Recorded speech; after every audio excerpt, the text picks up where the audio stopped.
Good morning, good afternoon, good evening to you, wherever you are in the world. Thank you for joining me for the first lecture for this week.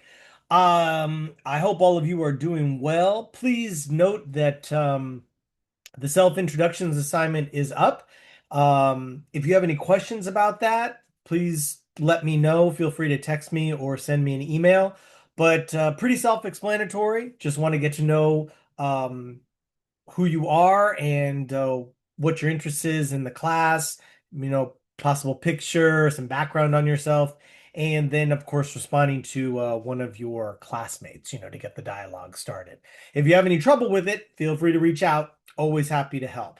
So, what I wanted to cover today is the first part of our course. Remember, we are looking at American history. And while, as we shall see in this lecture, American history seems to sometimes begin with those individuals who like to selectively decide what is American history. I am going to actually be presenting to you a far more accurate, robust, and broader perspective of American history, namely discussing the history that has come before 1609, right? If many people think that American history seems to begin with Plymouth Rock, or if it begins with the Declaration of Independence or the US Constitution, well, to do that, negates literally thousands of years of history of people on this continent that would eventually take on the name of the United States of America. But prior to the arrival of Western Europeans, there were people here. It wasn't just, small villages or Native American tribes, as likes to often be portrayed in popular culture, whether it is films or social media. But the fact of the matter is that there was hundreds of millions of people here prior to the arrival of Europeans. There were flourishing societies, incredible empires that not only had achieved incredible feats in terms of government, social and political organizations, science, mathematics, and agriculture, but also have an extreme and deep rooted history in understanding themselves as people, their role in terms of their relationship with the earth, with the cosmos, all of that. And so, I want to give you all a much more accurate picture of of what American history is. And so that really requires us to discuss the people and the societies that were present well before Europeans arrived and how this eventual nation would be called America, because the achievements of these societies and these peoples have contributed to the success of this nation. And to not recognize their contributions would be to do a disservice, would to provide an inaccurate, if not incomplete, portrayal of American history. So, let's go ahead and let's get started. So for this week, we're going to be looking at a couple things because I'm going to be giving you guys several different lectures. But we're going to be looking at the civilizations and their cultures that flourished prior to the arrival of Europeans. We'll be looking at some of the archaeological evidence, like this piece that is behind me. That is me, yours truly, standing in front of the Temple of the Moon, which is outside of Mexico City at a archaeological site known as Teotihuacan. We will actually see it featured in a video shortly. But it is very important for us to understand that, while there is this narrative that somehow when Europeans arrived here, this was some sort of pristine wilderness that was bereft of any sort of human existence, that is just absolutely, completely inaccurate and false. There were people here. There was actually probably somewhere in the range of between 60 and 100 million people are the estimates prior to the arrival of Europeans. There were massive structures, as you can see, like the one behind me, throughout both the continents of North and South America. And so in order for us to give, an accurate picture of what was here prior to the arrival of Europeans and what was here when the Europeans arrived, we have to discuss this. So we're going to be looking at the archaeological evidence, of the people in the Americas.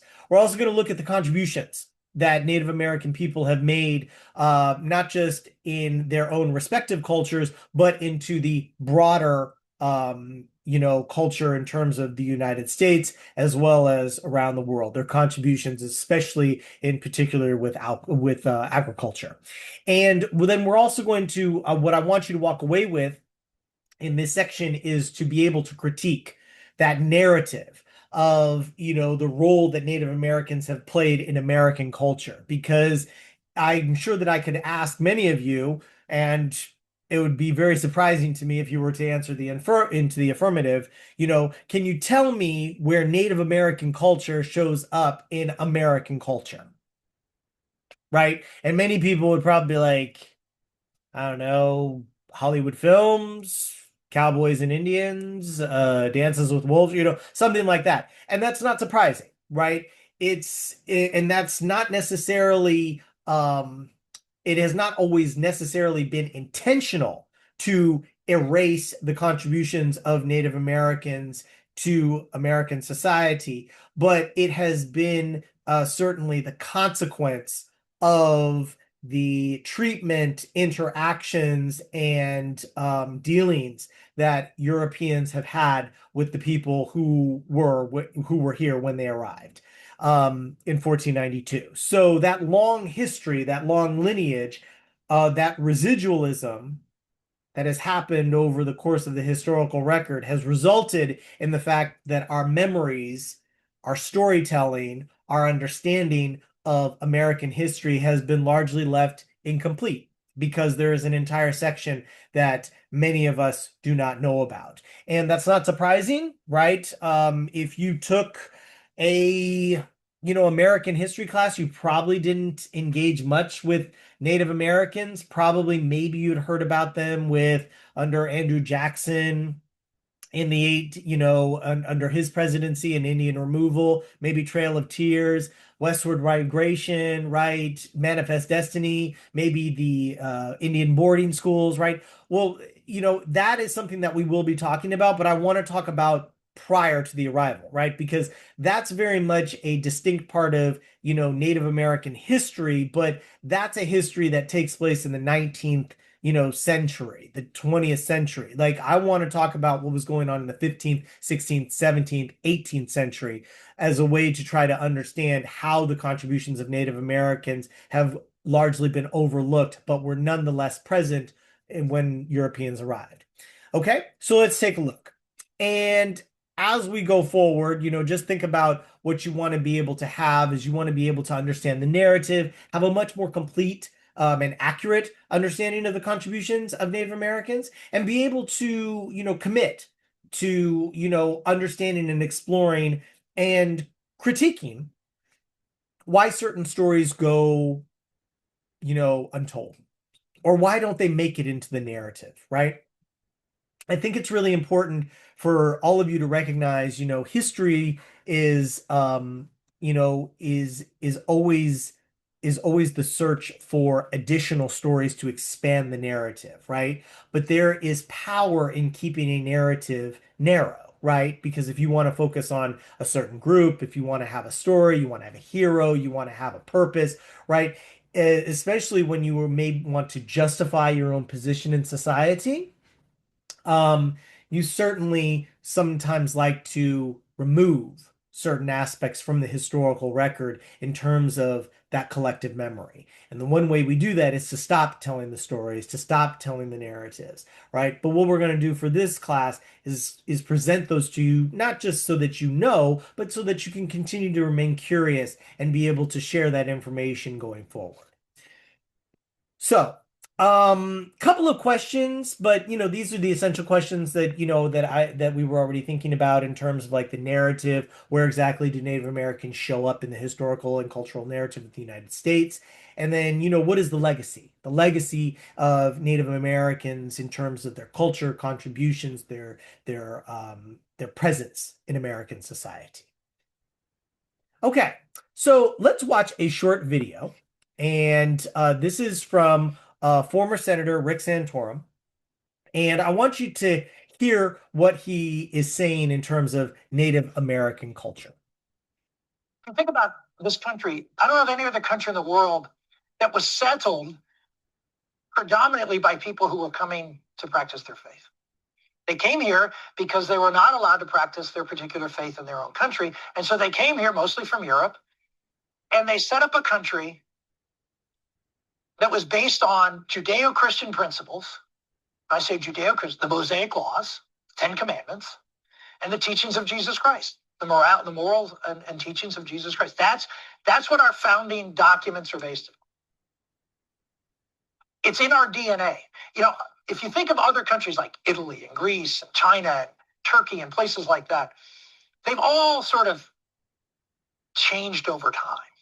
I mean, they've been there for millennia in many cases, and their culture has sort of evolved over time. But not us.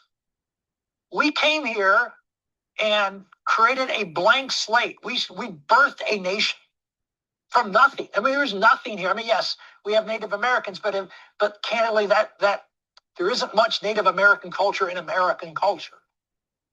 It was born of the people who came here pursuing religious liberty to practice their faith, to live as they ought to live, and have the freedom to do so. Religious liberty. Okay.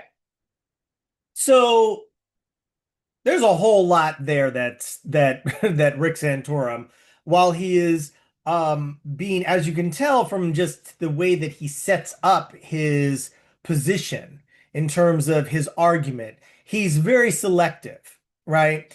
He chooses to begin with American history with literally the settlement by Europeans in terms of these colonial settlements. Well, he is largely referencing what was going on in the 17th century. Okay.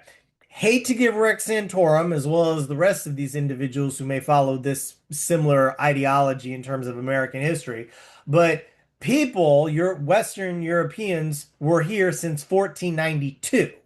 Okay, that's their arrival. And we actually have evidence that there were Europeans here even earlier. If you want to look at the role of, the Vikings that landed in parts of Nova Scotia and in Newfoundland, as well as parts of Maine, right? There is even strong evidence that that individuals from Western Africa made it to various parts of the Caribbean. There was even arguments as well as evidence that China had made it onto the west coast of the United States.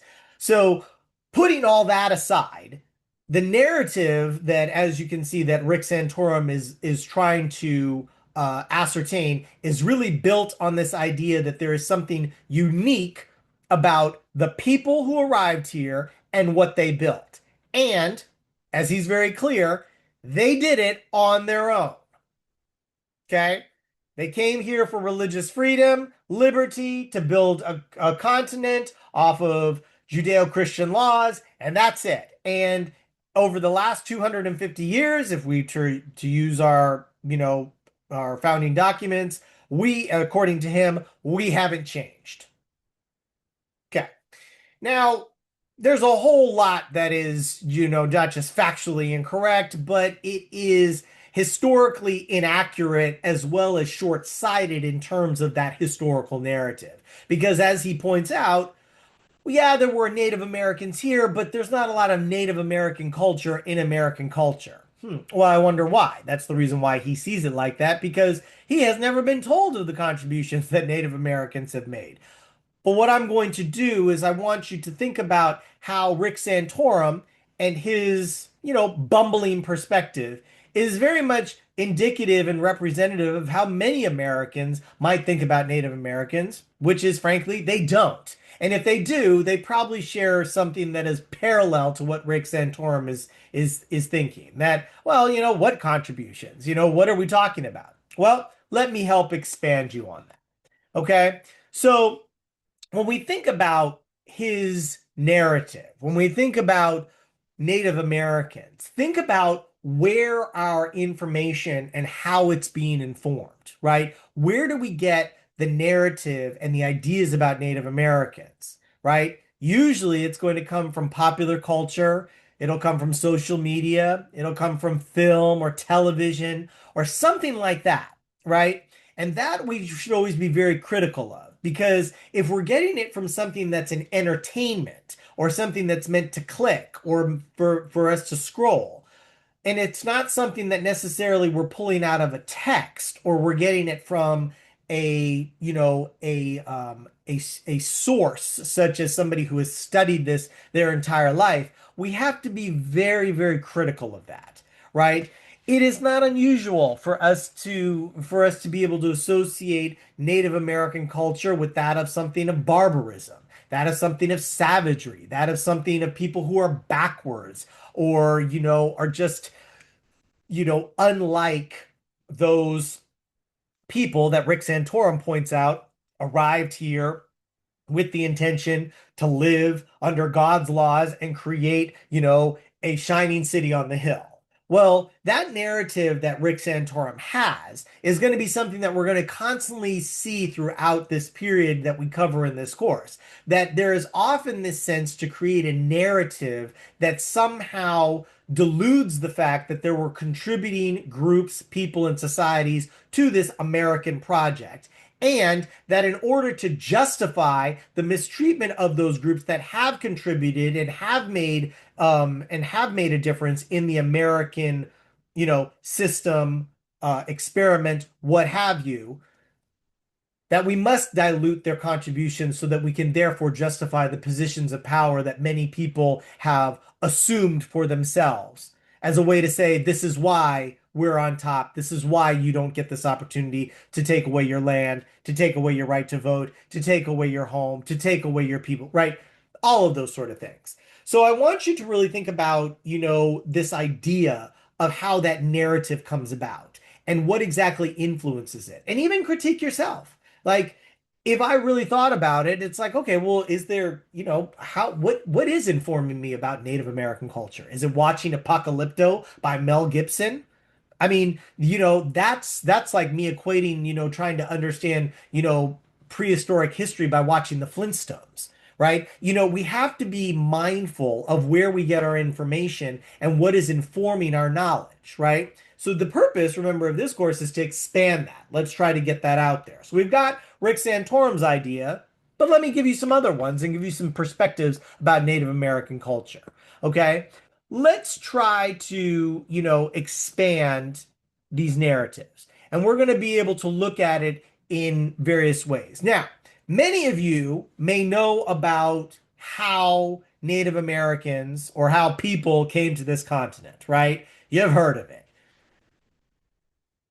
There's an ice age, the Bering Strait, which connects basically present day Alaska with Russia, was frozen. People from Asia cross the continent, cross the ice, following the game herds, and go all the way down into, North and South America. Okay. You've heard this narrative. Well, guess what? You're going to hear it again. For decades, textbooks presented only one view. Around 11,000 BC, during the Ice Age, big game hunters cross a frozen land bridge from Asia into Alaska, a region known as Thuringia. After the ice melts, they migrate down into the virgin territory of North and South America, hunting mammoths, giant sloths, and caribou with finely fashioned stone spear points. Okay. So that's the narrative. 11,000 years ago, you basically have these hunter-gatherers who are following the herds across the ice. They follow them all the way into North America, and eventually they people South America. Okay. That's what we have traditionally been, told. Now, new evidence in terms of archaeological evidence that has been found in the deep jungles of the Amazon is calling into question this theory. All right. So let's take a look at it. The remains we found and dated in the cave show that people were living deep in the Amazon forest at 13,000 years ago. This is some of the earliest art in the world, and it's definitely, so far, the earliest art in the hemisphere. Thousands of years before the Romans or Greeks, 8,000 years before the Egyptians, at least 13,000 years ago, people arrived in the Amazon. And their stone tools and paintings reveal these first Americans are not only mammoth hunters, they are foragers, fishermen, artists, and perhaps scientists. Okay. So what we want to think about is that, okay, so not 11,000 years ago, but even earlier, 13,000 years ago. So another 2,000 years earlier, peoples that are moving and migrating out of Asia are actually crossing over and are making it all the way down into the Amazon. So that means that there were people that had gotten here, and we actually see that there's evidence that maybe individuals didn't necessarily just cross over in terms of the ice, right? There's new evidence that people actually may have made it via boat, meaning that taking their small paddle boats and going from the coasts in terms of Eastern Asia all the way down, following the ice, down through the Alaska area, possibly down through areas of like present day Washington, Seattle, Portland, California, all the way down into the coast of Mexico. How do we know this? Well, we have a couple of facts that we have that have been discovered by archaeologists. So one of these are the actual boats themselves. We notice that the boats used by native people along the coast of the Western United States are almost exact replicas for the types of boats that exist over in various indigenous populations in Asia, Papua New Guinea, the areas of New Zealand, etc. Another example is going to be the fishing techniques. The fishing techniques of these same groups mirror each other, okay? And it is not impossible to think that individuals are traveling, along one coast and down the other. Think of it like this. It's not that somebody just sits in the boat and spends, 2 days paddling. They paddle, 5 miles, camp, stay a little while, paddle a little bit longer, right? This is a process that people go through, right? They eventually get down there. It's not like us getting in our cars and be like, oh, I'm going to drive from, Baltimore to Miami and I'm just going to be there in, 12 hours. No, it's not that. Is that I want to think about how people are getting there. But the archaeological evidence is showing that these individuals aren't just following animals, they're actually following stars. They're actually following patterns in terms of weather. They're following patterns in terms of like fisheries and mammals and other examples like that to allow them to survive. Individuals that are able to follow various patterns in the environment, that means that they are taking note, making judgments, as well as evaluations of their environment. That means that these individuals have a certain cognitive ability to be able to understand and make reasonable discernments between the right time to travel, the wrong time to travel, when game is available, when it's not, when the weather's good, when it's not, right? These aren't just random savages that are just following the herd, right? These are individuals who are actually planning. And if they're planning, that denotes some sort of reflective ability in terms of their own sense of self, their status, as well as their conscientiousness in terms of how to survive. Okay. So that whole savage, critique that is often labeled on Native Americans, completely inaccurate, right? Completely inaccurate. All right. So let's keep going. So as we look at the contributions of Native Americans, because our friend, Rick Santorum, was so quick to recognize that Native Americans haven't contributed anything. But as I'm going to show you, they've contributed quite a bit to not just the United States, but to the world. There are three areas that we're going to be looking at: politics and government, economics, science and technology. Okay, so let's go ahead and let's take a look. So I'm going to start here with the Haudenosaunee. This is a group you've also probably heard of them, maybe known as the Iroquois. Maybe you've heard of the Iroquois League. Okay, these groups, known as the Five Nations, are located in upstate New York, present-day upstate New York. These groups, known as the Oneida, the Cayuga, the Mohawk, the Seneca, and the Onondaga, these are groups that have a long history of interacting with each other, trading with each other, intermarrying, going to wars, conflicts, etc., etc. Okay, so we have a groups that are here prior to the arrival of Europeans. They have a society, they have various organizations, but let me point out to something to you in terms of the role of government. Okay, so I'm just going to do an escape thing here, and let me go back to this one. Yes. Okay. Here we go. Haudenosaunee. Horn will build a democracy. Oops. Let me go back a little bit for you. Back up. There we go. All right. Horn has the power to build a kingdom for the Maya. For the Haudenosaunee, Horn will build a democracy.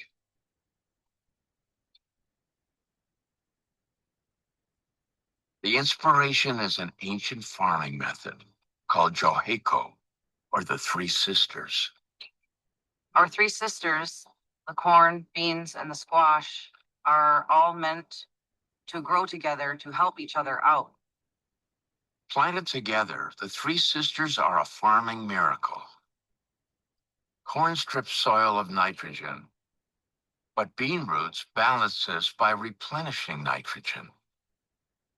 And the broad prickly leaves of the squash plant reduce weeds and deter pests. When consumed together, corn, beans, and squash provide all the essential nutrients for a healthy diet. The Three Sisters is a model for community organizing. In our communities, you need people that can stand tall, like the corn, and they need people to assist and hold them up, like the beans. And then you have your squash that's laying down to protect everything. It's something that's opening our eyes to see what our ancestors was trying to show us. The Haudenosaunee adopt the Three Sisters cooperative approach in nature to a cooperative approach in governance. This principle is expressed in the structure that defines their very identity. The Longhouse.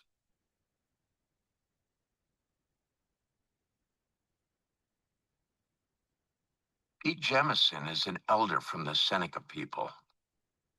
The Haudenosaunee, what that translates to is that our people built an extended house.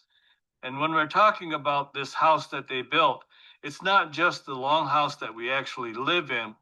It is the idea that each of the nations take up the issues that are confronting the community, and they try to come up with solutions.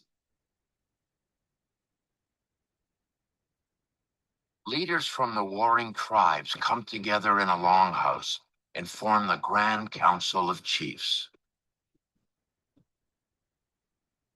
It is America's first democratic legislature. Inspired by Hiawatha the Peacemaker, the council votes to end war among their nations. Hiawatha no Haudenosaunee to hunja taroro ke nero di enersu. Onio de aga kayo haga kanyo ke haga ta naso din duane aga. Kanagara sarat suwahi guini ne sabadi ni buhra gui nuni ta muskat hati tayo.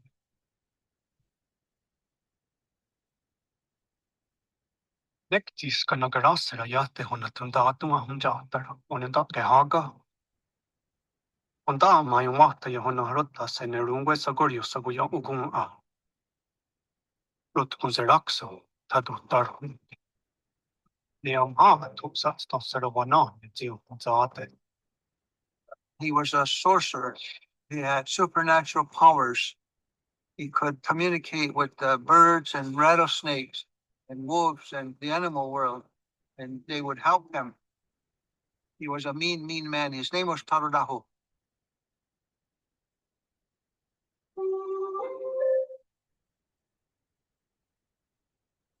To convince Tadadaho to join the new Confederacy, Hiawatha and the Peacemaker seek a powerful ally. A woman named Jagonsase. Jigagonsase was the first clan mother. She helped bring peace to the Iroquois, to the Haudenosaunee. Virginia Abrams is a clan mother, a title first established by Jagonsase.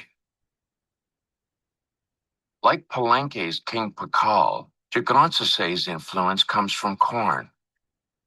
When the nations were warring against each other, she would take them in and feed them.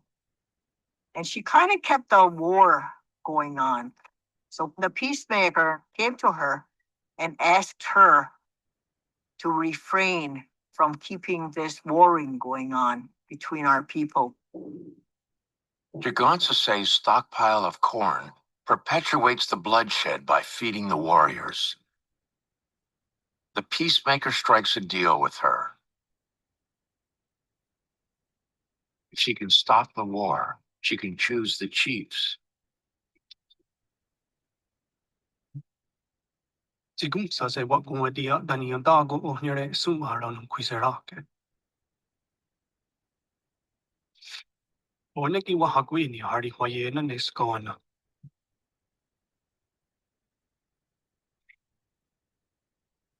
Jigonsase watuana gararna. Tira di hondo ne agueguro di enersu tiruna jataro, o hondo watumataste. Jagonssaсе transforms Tadadaho's mind and he abandons war. Because of Jagonssase, clan mothers hold the power to appoint or dismiss chiefs.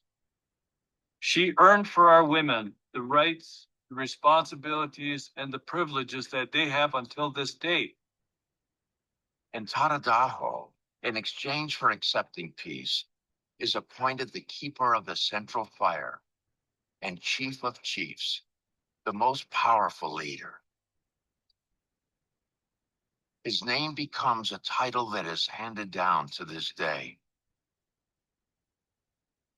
Our longhouses come together. That our fire is talking about. Sid Hill is now Tadadaho.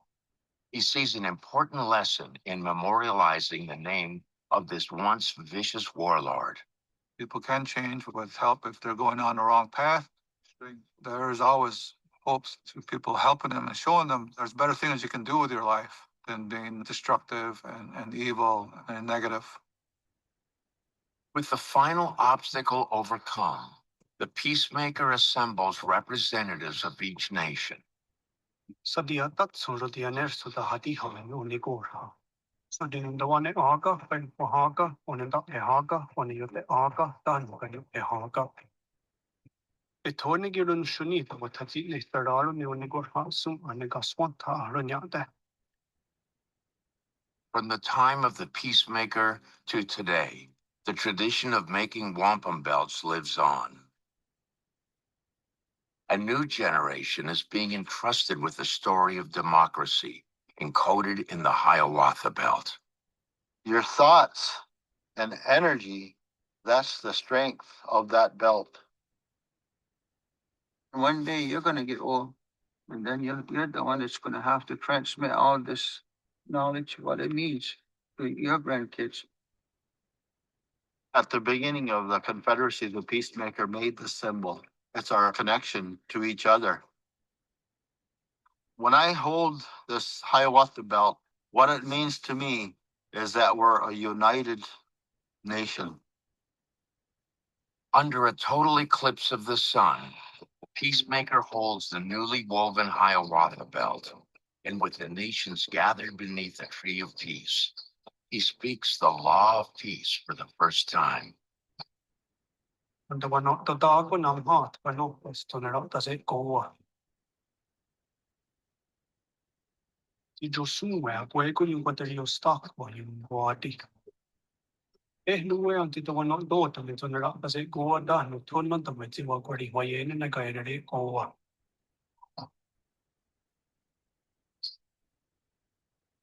Ti wari ko wano ta si anta wat ka wai si yung kwatari yun ne wes ni yung chufin sa akin. Tapos ko ano ang ko hagay si na dito what you're running ayun parang shumli.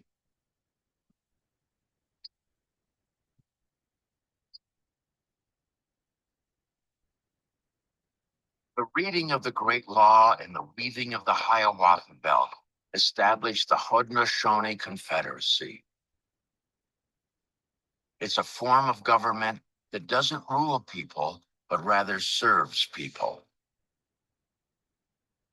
It's this principle that inspires Benjamin Franklin and other framers of the Constitution to create their own government of the people, by the people, and for the people.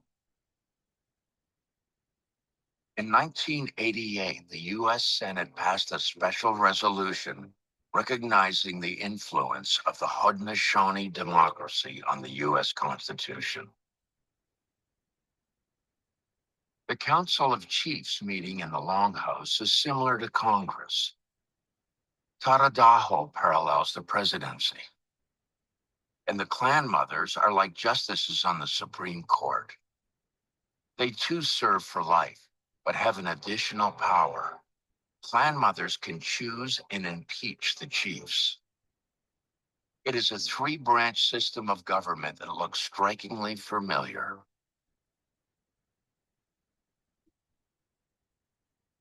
"600 years before the United States, the Haudenosaunee independently established the first democracy in America.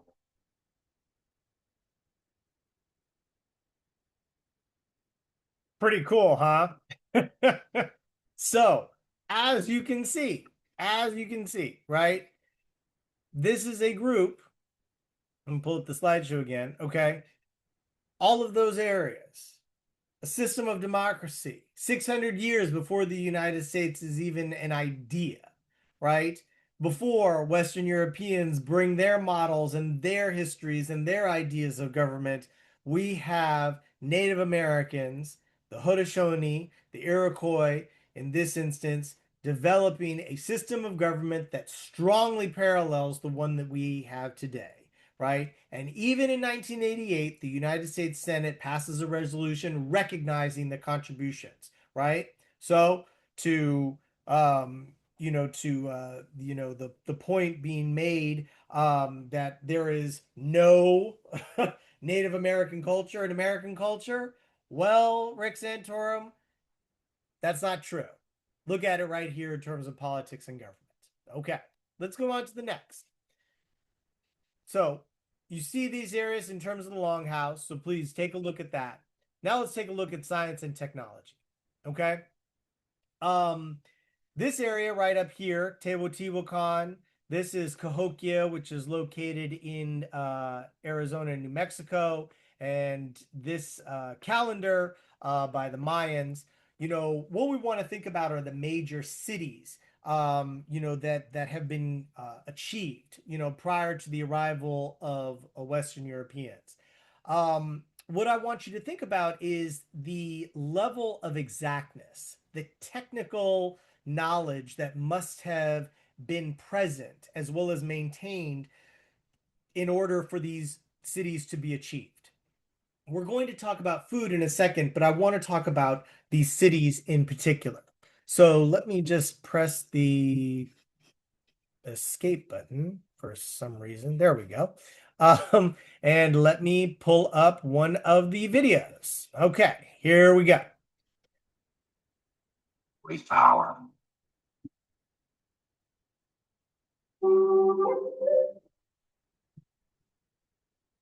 The sacred power of six directions is shared by many peoples across Native America. One of its purest expressions was recently discovered in a man-made cave near Mexico City. Here, almost 2,000 years ago, is the largest city in the Americas, Teotihuacan. Population 125,000. The name of its builders is lost to history, but it would take more than 1,500 years for a U.S. city, New York, to surpass its population. Its biggest pyramid is one of the largest in the world, after Egypt's Great Pyramids of Giza.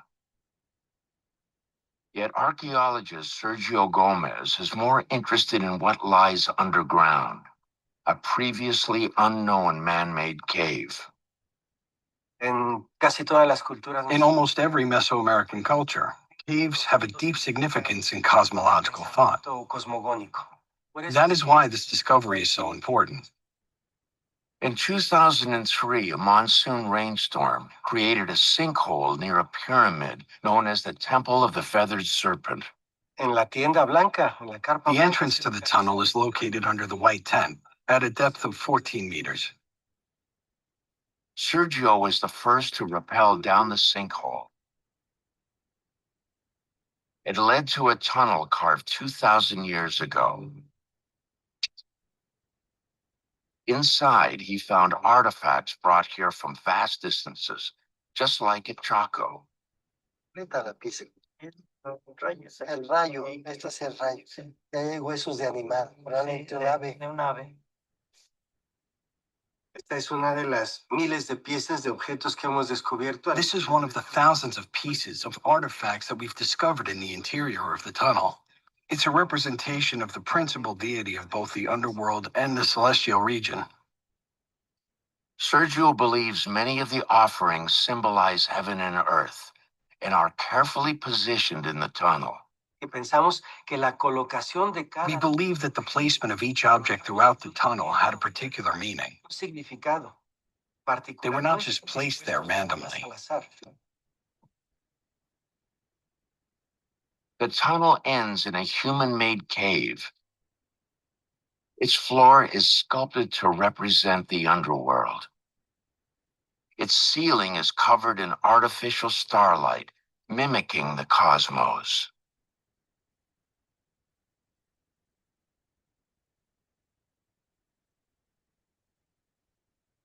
The entire tunnel was originally covered in a dust of shiny metallic mineral.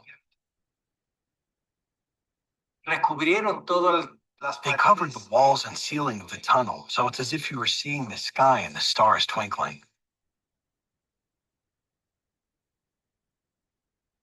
In this cosmic sanctuary of stars, Sergio finds two stone figures, statues that depict the first man and woman in the city's origin story.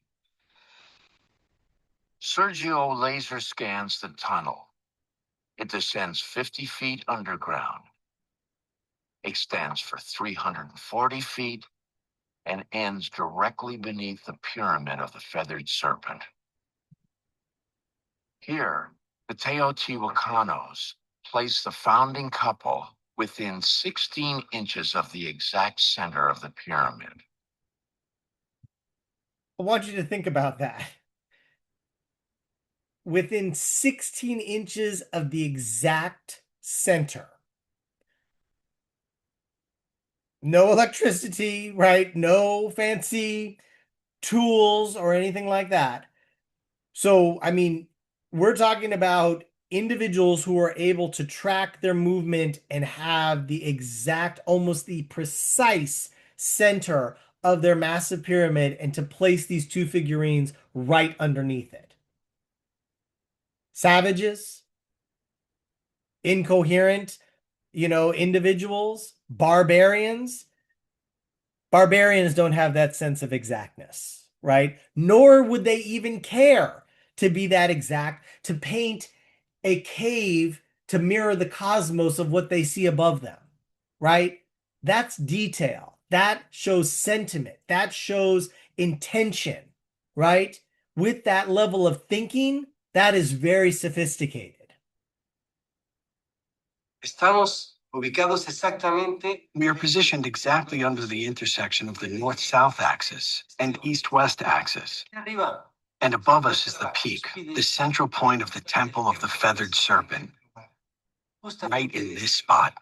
Yo pienso que aquí They believed there was a conduit that connected this region from the underworld to the celestial region. The builders went to extreme lengths using precise math and masterful engineering to align their sanctuary of stars to the six directions. Just like the Kiva builders at Chaco, the early Mesoamericans share a belief that the six directions represent finding balance in the universe. It is a quest to find the center between the world below and the one above, between caves and the cosmos. del suroeste de los Estados Unidos. In the southwestern United States, including Central America and South America, there are a series of ideas that form a general concept of the cosmos. He escuchado y he leído alguna serie de I've heard and read of the ideas the Hopi have about the cosmos and how the universe was created. el cosmos, el universo. Y esas ideas son muy compartidas. These ideas are shared throughout many indigenous communities, including indigenous communities in Mexico today. Teotihuacan is part of something bigger going on across the Americas. The Maya, Aztec, and Inca all build monumental cities aligned to compass directions with an eye to the worlds above and below.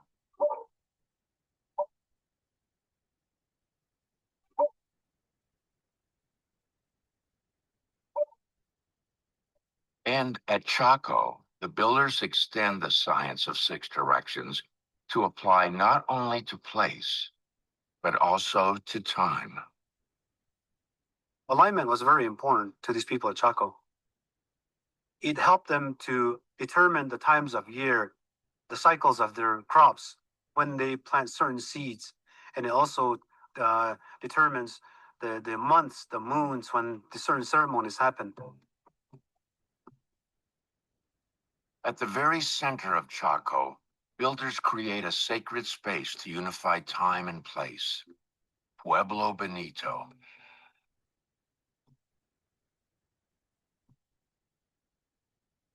It is the largest of the city's 12 great houses, with over 800 rooms and 30 ceremonial kivas. We can talk about this as a building. We can talk about it as a storage unit and a ceremonial center. And we can also talk about it as a clock. Park ranger G.B. Cornucopia came to Chaco to study the stars 30 years ago and never left. To G.B., Pueblo Bonito and the sky are intricately linked. The great house is aligned to the six directions. One wall runs east-west and another north-south. Each day, as the sun gets higher in the sky, its shadow creeps closer to the north wall. Here we can see the shadow is almost gone. And in just a few moments, it will disappear. There. This is solar noon, when the sun is at its highest point in the sky. Pueblo Bonito is a clock that tracks the sun during the day. It's also a calendar that tracks it during the year. Every day, the sun sets in a different place on the horizon. The solar year starts on the winter solstice, when it sets in the south. On the summer solstice, it sets in the north. The 2 days halfway in between them are called equinoxes. And today, on the fall equinox, the sun lines up with the east-west wall. we're between the two extremes. When it's really hot in the summer, summer solstice, and when it's really cold in the winter, winter solstice. We're at that midway point. The north wall tracks the day. The west wall tracks the year. Built to the six directions, Pueblo Benito unites place and time.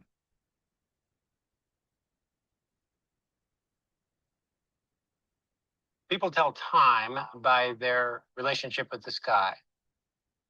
Now, most of us have forgotten that because we have devices that represent time. We've got watches and calendars and clocks. But if you've got good markers on your horizon, you can predict the seasons so that you can prepare for ceremonies, agriculture, all manner of things. The people of Chaco look to the sky. Okay. So as you can see with this area in terms of technology, you can see that how sophisticated the societies of the people who built Teotihuacan, the people who built Chaco at Pueblo Benito, or any of the other numerous societies, you can see how sophisticated these people are. That they are using their buildings not just for protection from the elements, they're using it to track the time of day, the months of the year, the seasons, when to plant, when to harvest, when to travel, right? All of these things. This means that this society is highly organized and that it is not just a bunch of ragtag people that are running around bare ass, looking for their next meal, but instead highly sophisticated, highly organized, specific roles and duties with the intention of creating a society that is meant to figure out the rhythms of the seasons and the year to be able to create a functioning society. Okay? Fascinating stuff, isn't it? All right, let's get into another one, agriculture. Now, many of you probably have, asked yourself, it's like, well, think about the food that you ate today or last week or within the last, couple of days. What did you eat? Did you eat any potatoes? Did you have any peanuts? Any peppers, corn, or my particular favorite, chocolate? If you did, you need to thank Native Americans, okay? Every single one of those items that I mentioned, along with several hundred others, were developed and engineered by Native Americans. Potatoes, peanuts, chocolate, corn, these are not gifts from the gods, right? They don't just appear. These are agricultural products that are the result of thousands of years of engineering by agriculturalists, Native Americans, who take usually something that is quite inedible and turn it into something edible.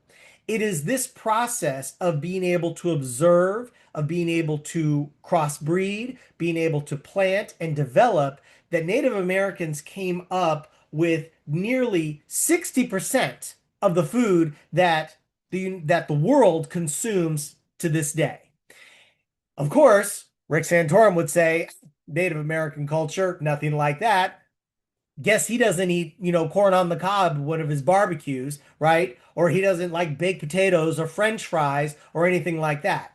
Tomatoes, for instance, right? We like to associate tomatoes with Italian culture. Well, I hate to break it to you people, but before the 16th century, there were no tomatoes in Italian culture or in European culture. There were no potatoes in European culture, right? These are the products of Native Americans. And so the link and the aspect of what exactly Native Americans have achieved has come through the process of engineering these products.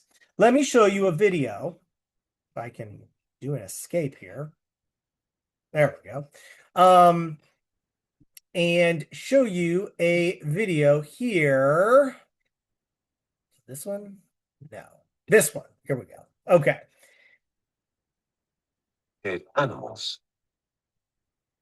The big five: horses, cattle, goats, pigs, and sheep domesticate the European landscape. They contribute to Europe's overcrowded conditions. In 1491, the Americas, too, are a crowded and prosperous place, but in a very different way. The Andes cradled a vast empire ruled by powerful god kings. Mesoamerica is densely populated and home to the most impressive civilizations on the continent. The Atlantic coast is filled with smaller villages and fields. And along the great rivers, great cities are built around monumental plazas. It is an ancient world, inhabited by 100 million people. Hunters and gatherers, fishermen and farmers, kings, slaves, and soldiers. Down among the trees, where the Missouri, Illinois, and Mississippi rivers merge, lies one of the largest civilizations on the continent. I'm going to pause that for a second and let me just move this forward because I want to get you to the point where we get to the agriculture. So, right there. Okay, here we go. These Mississippians are farmers. Their staple crop is fuel for the ever-growing population. It is a plant native to the Americas, unknown to the rest of the world.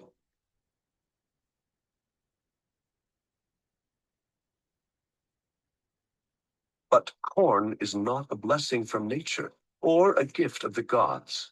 This crop is the outcome of man's first feat of genetic engineering.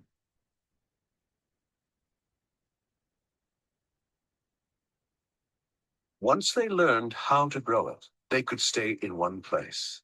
This simple diet translated straight into the energy to build a civilization.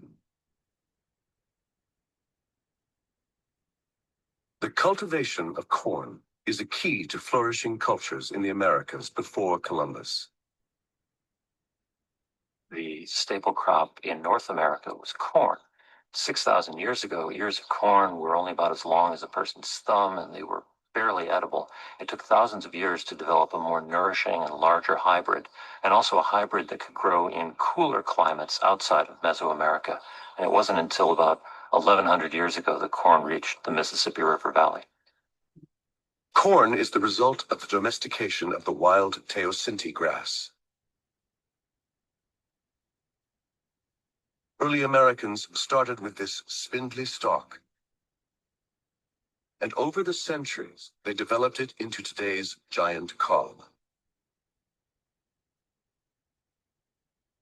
Archaeologists and biologists are still debating how corn was achieved out of a tiny grass. Corn is one of the keys to understanding American civilization.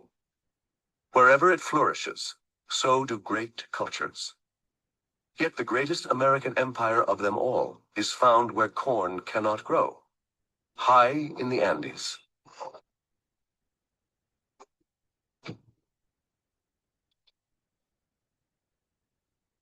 The Inca Empire stretches nearly 2,500 miles down the west coast of South America.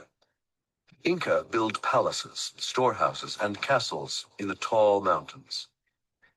In their realm of 6 million people, they rely on manpower to transport stones without animals or the wheel. And the energy for that is provided by another amazing food source.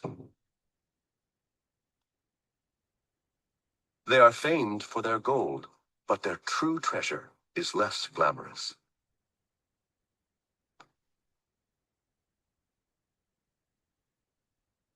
A tuber native to the Americas and unknown in Europe. Cultivated here some 8,000 years ago in the region around Lake Titicaca, in today's Peru and Bolivia, 12,500 feet up. What is now a staple food in Europe was an American invention.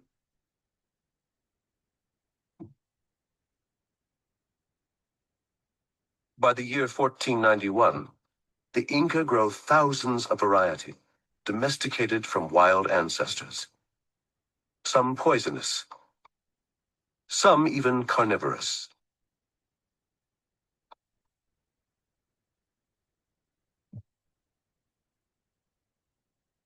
They preserve the tuber by mashing them into a substance called chuño. After harvest, potatoes are spread on straw and left out to freeze at night. During the day, they are exposed to the sun. Trampling them eliminates water and allows them to dry. Chuño can be stored for 10 years, providing excellent insurance against possible crop failures. The Inca carved step-like terraces into the mountainsides to stop the soil eroding and create a flat surface for their crops. Terraces absorb more sunlight than steep slopes, so potatoes can grow at the highest altitudes. Okay. So as we can see here, okay, we see this agriculture in terms of these achievements and the aspects in terms of what is actually taking place. Okay. So think about that in terms of what exactly the achievements of Native Americans to American culture and to world culture.